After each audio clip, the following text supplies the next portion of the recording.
Trump's a disaster. I think he'll hurt the country and we'll lose in a landslide. But I will still pledge to support the nominee because I think Hillary Clinton is the worst person on the planet to run the country. And I think the emails have cemented the notion that she just has bad judgment. How could we have Tea Party conservatives in our country think that somehow Donald Trump's going to help us? He's the consummate insider. What's wrong with Washington? People buying and selling politicians. What's Donald Trump known for? Buying and selling politicians. All right, that was Kentucky Senator Rand Paul going after his Republican rival, Donald Trump. And joining us now to explain 2016 Republican presidential candidate, Senator Rand Paul. 32% in the latest poll. I noticed both you and Ben Carson and Carly Fiorina and Jeb Bush, you guys are now punching hard against Trump. Is this a preview of coming attractions for next week? Well, you know, I think there's a celebrity factor going on, but I think once people know who he is as a person and that he's been on the wrong side of so many conservative issues for so many years.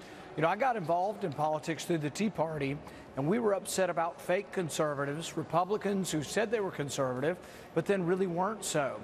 One of the big issues back then was the bank bailouts and the government stimulus.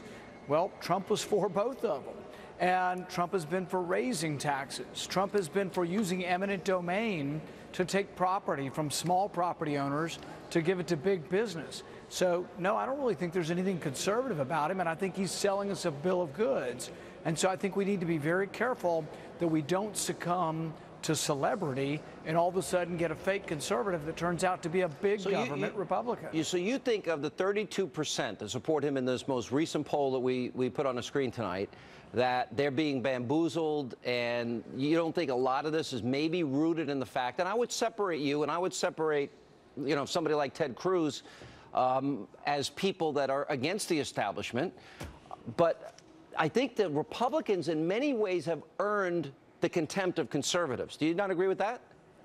Yeah, and I think that he's tapping into dissatisfaction with Washington, the same dissatisfaction that caused me to run, frankly, and causes me still to be upset that we're borrowing $1 million a minute up here. But what people haven't quite come to grips with yet, and they don't know yet about Donald Trump, is that he's not a conservative, that he believes in using the government, the bully force of government, to take property from a small property owner and give it to a big business like himself, that he has been for a single-payer health care system like Obamacare, that he's been for abortion before he was against it. So I think once people know that, they will say, well, gosh, yeah, I like the way he's angry at Washington, but now I've discovered that he's not really conservative. Him, every one of those questions that you just brought up, I have asked him. And for example, he supports health care savings accounts. I know his comments about single payer. I asked him about his one-time support of a tax on the wealthy. He explained it. He says where he stands now. Are you saying that you just don't like the fact that he's changed his position? You don't believe that he's a conservative now? Or that I don't believe that he's a conservative, but I really have no idea what he believes in because he's been on both sides of every issue. As an adult, most of his adult life, he's been a progressive Democrat.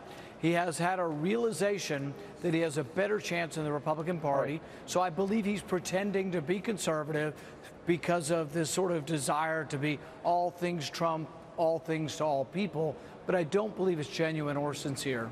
All right. I want to ask about the Syrian refugee crisis. I mean, some 400,000 men. We see what it's doing to Europe. The president now is taking in, or at least 10,000, probably more. Senator Lindsey Graham said the U.S. should take in its, quote, fair share of Syrian refugees, or he said we should take the Statue of Liberty and tear it down. Do you think that's a good idea? And how do you ascertain those that are sincere refugees from those that might be affiliated with ISIS or al-Qaeda? You know, I'm all for helping those who are in desperate need. In fact, I've been trying to support Glenn Beck's thing, Project Nazarene, to help Christians out of the Middle East. But the thing is that we do have to be careful. I read in the newspaper one young man that had just left Afghanistan within the last few weeks. He was 19 years old, and all he had for identification was political asylum from Hungary. No preceding documents, no passport. And this is well, it's a terrible humanitarian crisis. It's also a recipe for disaster if tens of thousands of people who want to attack us. So would you take people in or not? I would be very, very careful. Even of the 60,000 Iraqis that came over here after the war, some of them, even in my little town, Bowling Green, Kentucky, have tried to attack us. So I think we have to be very, very careful. And in some ways, we have to try to not create or be part of such a mess that allows disaster and famine to continue over there. All right. Thank you, Senator Rand Paul. Appreciate it. When we come